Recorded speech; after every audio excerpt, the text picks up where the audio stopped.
बेटे अगर ये प्रश्न हम ध्यान से देखें, Kavita and Pradeep are partners sharing profit in the ratio 3:2. They employed Chandan as their manager, to whom they paid a salary of 750 per month. Chandan deposited 20,000, on which interest is payable at 9% per annum. At the end of the 2015, there is a misprint, looks like this. I'll correct. 2015, after the division of profits, it was decided that Chandan should be treated as partner with effect from January 1, 2012. Again, a printing error was there.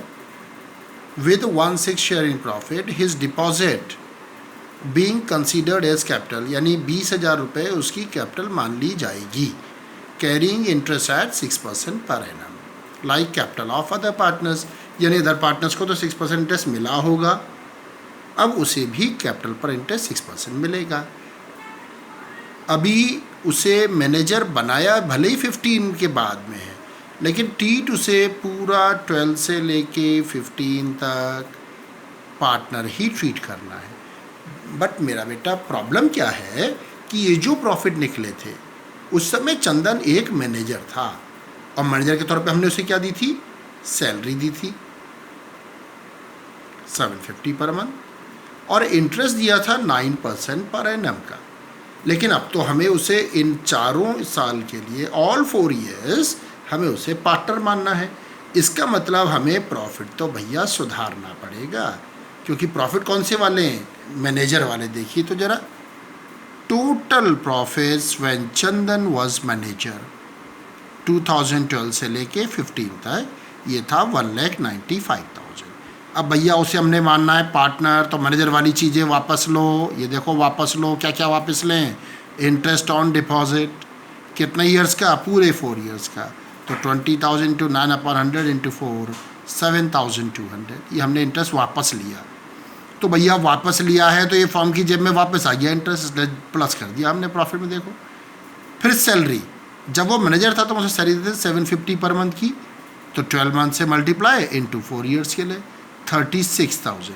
मेरा बेटा फिर confusion करो तो याद करो, हमने as manager उसे salary दी थी, अब वही सैलरी हम वापस ले रहे हैं. ध्यान दीजिए, वापस लो तो फॉर्म में ये क्रेडिट होगी, यानी प्रॉफिट बढ़ जाएगा. तो टोटल प्रॉफिट हो गए 238,200, जो किस काम के लिए हैं, total net profit available as partner. अब जब चंदन पार्टनर बन गया तो उसे हमें आईओसी देना है. अब एक डाउट उठता है, बाकी पार्टनर्स का कहा गया, तो बेटा बाकी पार्टनर तो पहले से ही थे, उनको तो मिल ही रहा था इंटरेस्ट. अब हमें केवल किसको देना है, चंदन को. तो चंदन को 20,000 इंटू 6/100 इंटू 4. ध्यान दें ऊपर 9% था क्योंकि मैनेजर था उस समय वो, अब पार्टनर का केवल 6% है. 4 ईयर्स के लिए 4,800. बेटा हमारा टोटल नेट प्रॉफिट पार्टनरशिप के लिए था 238,200 का. इसमें हमने चंदन पार्टनर वाला इंटरेस्ट माइनस कर दिया, तो हमारा अब प्रॉफिट फॉर डिस्ट्रीब्यूशन बचा 2,33,400. किसे मिलेगा इसमें हिस्सा, चंदन को. फिर डाउट आता है बाकी कहाँ गए, अरे भैया बाकी तो पार्टनर थे ही, उन्हें तो मिल ही गया. अब क्या इन 4 ईयर्स के लिए डायरेक्ट प्रॉफिट पकड़ा दें, तो आंसर है नहीं. एज मैनेजर उसकी जेब में पहुंचा तो है पैसा, जो हमने अकाउंट्स में तो वापस लिया है, लेकिन अभी उसकी जेब से थोड़ी निकाला है. तो चलो चेक करते हैं. चंदन एज मैनेजर और चंदन एज पार्टनर. जब मैनेजर था तो वाला सारा पैसा वापस लो. क्या क्या वापस लो भैया, इंटरेस्ट वापस लो, सैलरी वापस लो, यानी कितने पैसे चंदन से वापस लेने हैं, 43,200, यानी चंदन डेबिट होना चाहिए था. अब जब पार्टनर बन गया तो क्या देना है उसे, आईओसी देना है, और उसका प्रॉफिट का हिस्सा देना है. कौन से प्रॉफिट का, जो हमने फाइनल निकाला है 233,400 का. 1/6 ऑफ 233,400, या 38,900. तो एज पार्टनर उसकी जेब में पड़ने चाहिए 43,700, यानी क्रेडिट. देखो बेटा चंदन के 500 रुपये क्रेडिट के, यानी चंदन को 500 रुपये और मिलेंगे.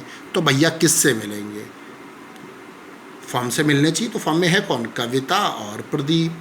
किस रेशियो में, याद है ना, जब कोई रेशियो ना हो तो प्रॉफिट रेशियो ही मानते हैं, और प्रॉफिट रेशियो तो गिवन है 3:2, यानी कि कविता से 300 और प्रदीप से 200 हमें लेने हैं और चंदन को देने हैं। मेरे ख्याल से कहानी क्लियर हो गई होगी। तो एंट्री क्या बनेगी? Kavita capital account debit, Pradeep capital account debit to Chandan capital account, 300, 200, 500।